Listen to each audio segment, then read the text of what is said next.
There's a moment that every new captain has. It's not the check ride. It's not the first flight with the fourth stripe.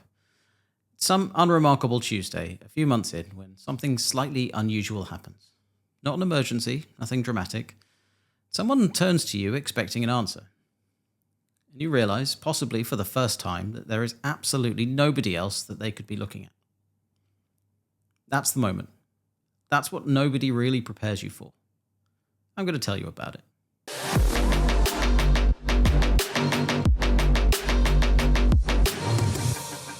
I want to give you a brief recap of the command upgrade process, as most airlines present it. Here are the procedures. Here is the simulator. Here is the check. Congratulations, you're a captain. Off you go. That's it. That is more or less the preparation. Now, to be fair, the technical side of that is genuinely solid. Sim hours are good, the check is thorough. By the time you walk out of your upgrade with a license in your hand, you are, technically, ready to command an aircraft.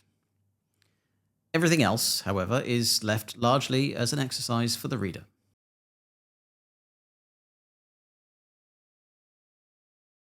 I'll give you a personal example. Early in my command, I was rostered into Heathrow. Strong crosswind forecast, gusting, the kind of conditions I'd happily ignored for years from the right seat because they were categorically someone else's problem. Except now, they were my problem. I called in sick. I was not sick. I went and played snooker. I'm not proud of that, not particularly ashamed of it, because I think it's a more honest representation of the early command experience than anything you'll find in the official literature, which tends to assume that upon receiving your fourth stripe, you will immediately transform into a calm, decisive, fully formed commander. You will not. You'll be the same person you were on Thursday, just with more paperwork and considerably more to think about.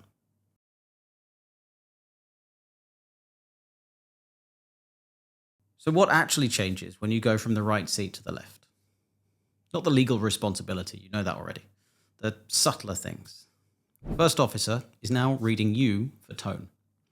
Every time you brief, every time you respond to an ECAM, every time you handle the ATC instruction that makes no sense whatsoever, and you'd quite like to query, but you're also somewhat busy.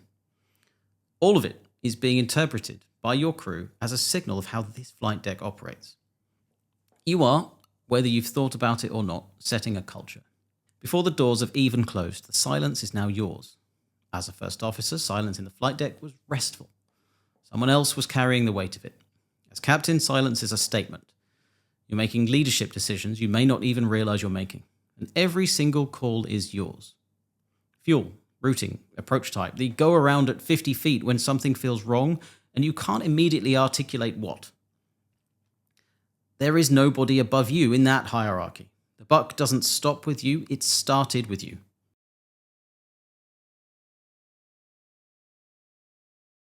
Most new captains in those early months experience some version of the same thing. A sense that they're performing the role rather than inhabiting it. That they're doing and saying the things a captain does and says.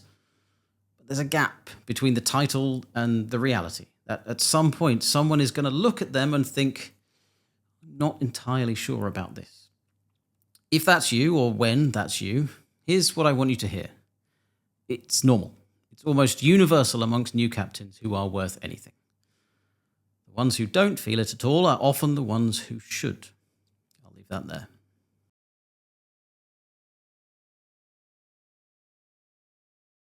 Here's something else nobody warned me about. There's a cliche that the first year after command is when the chaos really arrives. And most new captains experience exactly that. But here's what I think is actually happening. Chaos was always there. You just couldn't see all of it from the right seat. Someone above you in the hierarchy was filtering it, managing it, quietly carrying it so you didn't have to. The moment you upgrade, you stop being insulated from the full picture. You see the mountain for the first time, not because the mountain got bigger, but because you're now the one who has to climb it.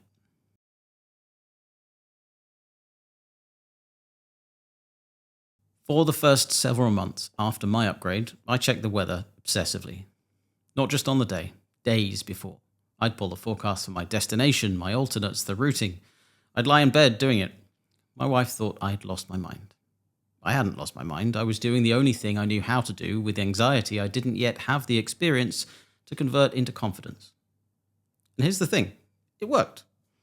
Not because checking the weather 4 days out gives you useful meteorological information, doesn't really, but because preparation generates capacity. When I walked to that aircraft having already lived through every scenario I could construct, I had something to give the flight. I wasn't starting from nothing. Over time, the compulsion faded, not because the responsibility got smaller, it doesn't, but because I'd built enough experience to trust myself with whatever arrived. The obsession becomes a habit. Habit becomes a process, the process becomes confidence. If you're in that phase right now, checking the TAF at 2 o'clock in the morning, running the fuel figures in the shower, that's not weakness. That's the mechanism. Use it.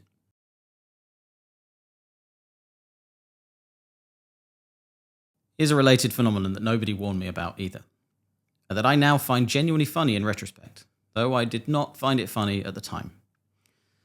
During your command course, the weeks of revision, the sim prep, the procedures you've been doing on autopilot for years that you're suddenly reading with fresh and slightly terrified eyes, you will be the most thoroughly prepared pilot you have ever been in your life. You'll know your minima, you'll know your limits, you'll know weight and balance considerations you haven't thought about since your ATPL. You'll be going to bed at 10 o'clock. You will be insufferable at dinner. You will walk into that check feeling genuinely that you have a complete picture. Then you'll get the stripe, and somewhere in the first year, something will happen. Not a disaster, not a dramatic emergency, just a thing that shows you quietly and specifically that your picture had some gaps in it. Things you'd assumed you knew. Things you'd never needed to know until now. That's the first humbling moment. The second one is stranger. At some point, you'll fly with a first officer. And you'll understand, in a way you genuinely couldn't from the right seat, just how variable the quality of first officers actually is. You'll fly with somebody exceptional and think, I took that completely for granted when I was doing that job. Then you'll fly with someone who doesn't know something that you'd have considered fairly foundational knowledge. And you'll think, was I ever that? The honest answer, if you're being rigorous about it, occasionally, yes. The command course is the peak of your preparation. The first year is where you discover what preparation actually means.